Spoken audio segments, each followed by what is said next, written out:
Welcome back to Community Conversations. I'm your host, Steve Mantis, and my guest today is Donna Campbell from the Occupational Health Clinic for Ontario Workers. So, Donna, we were just talking about at the break that, in fact, you've got an initiative or assisting Resolute Forest Products here in Thunder Bay with an issue around their health and safety. Can you tell me a little bit more about that?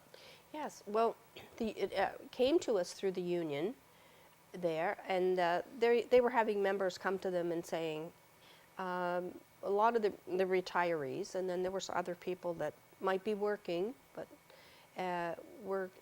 they wanted to know, they were afraid actually, of is there an excess of cancer? It seems like a lot of people are dying all around us here from cancer.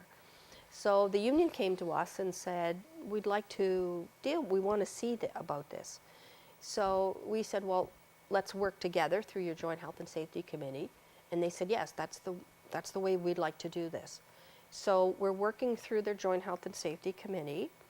And we started by sending out a survey, just to determine first and get, and the employer sent them out because they had all of the names. And we developed the surveys and put them in the envelopes, and the employer had the addresses. And then we started getting the responses back. And it was just a very simple survey to ask, have you been diagnosed with cancer, right? If so, what kind of a cancer? What doctor diagnosed you? So that way we know how many cancers we've got and what type of cancers, because not all cancers are caused by the workplace. Of course not, yeah. Yeah. So now we're in the stage of just following up with those that want us to move forward. Some did say they had cancers, but they don't want to move forward. Some have passed away and their families don't want to move forward.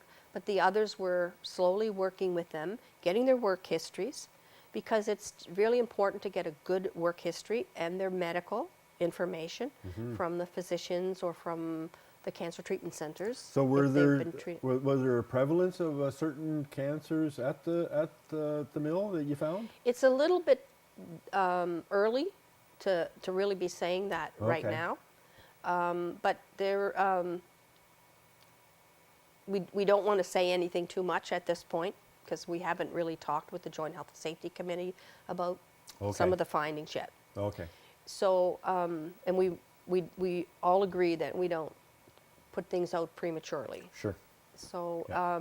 but if we find there is, we will work with those individuals and get their work histories, and it could be just certain departments. It could be, So you're trying and to so you drill just, down to and see where's really going on. And we're at the point now where the union is working with the employer to try to get some of the exposure histories. Okay. Because what you worked with yesterday is what your health is going to be today very often. And those chemicals keep changing in the workplace, and don't that's they? right. And what they worked with years ago is certainly not what they work with now.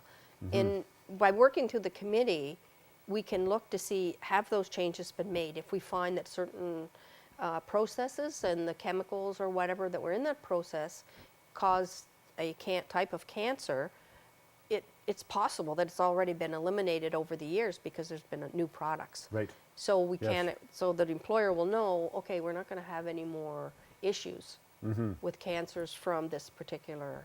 So it's all about prevention and knowing that, and assuring people that prevention has been done in their workplace. So we were very pleased that the employer was willing to work with us through the Joint Health and Safety the committee, because you can often win some wars with working with the workers, but really, battles, but you win the wars when the employer works with you and helps to change that workplace too. Yeah, collaborative relationships get you way further. And that's the way we prefer to do it. Doesn't always work that way. We've had some situations where employers don't, and we just move forward and the claims go in, but it's not as productive as when you can actually work on the prevention part of it too.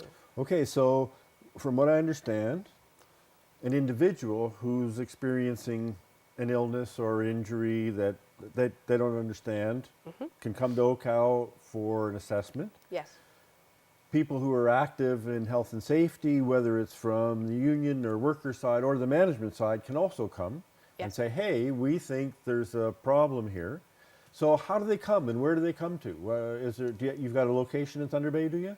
Yes, yes, we do. It's 1151 Barton Street, very close to The health unit there. the health unit is on that street also. Yes, yeah, so that's Just the off big- it's parallel to Balmore.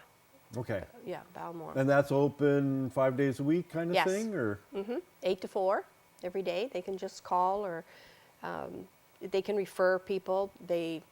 People walk in, don't have to have a doctor to refer. It's just, if they need our help, they call. We like to think of it as a sanctuary.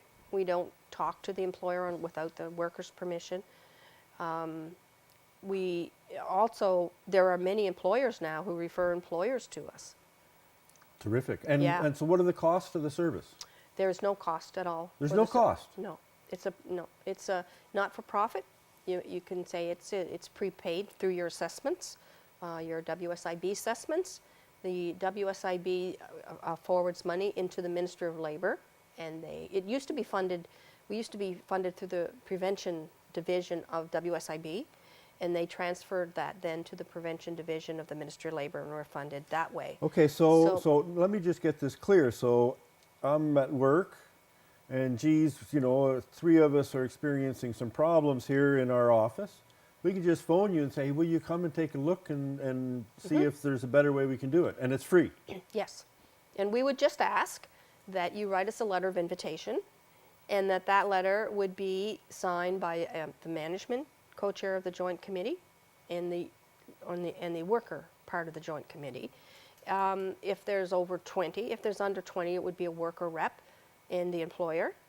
And we don't just work with unionized, it's non-unionized workplaces. In fact, the majority of our work is small workplaces who don't have the money, otherwise would not be able to get the services that they get I from mean, us. this sounds like a gift from heaven. So That's what they actually.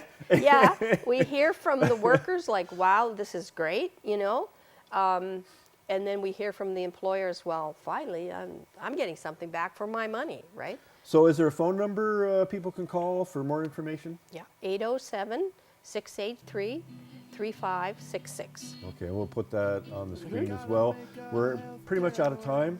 Donna, thank you so much for coming on the show. And, My pleasure. And I encourage folks to follow up with the health clinic here in Thunder Bay. I want to let you know too that we'll be taking a break over the Christmas holidays. So we'll be having some repeat shows appearing on air. It's important for the staff here to take a break. They've been working all year long here, and they got to get a couple of weeks off, and they do a fabulous job. They make the studio available and the expertise to bring you the show every week. I want to have a big shout out to the staff here at OHCOW Cable, and I want to hope you all have a good holiday season, and we're going to see you again in the new year. Thanks so much. Please stay tuned.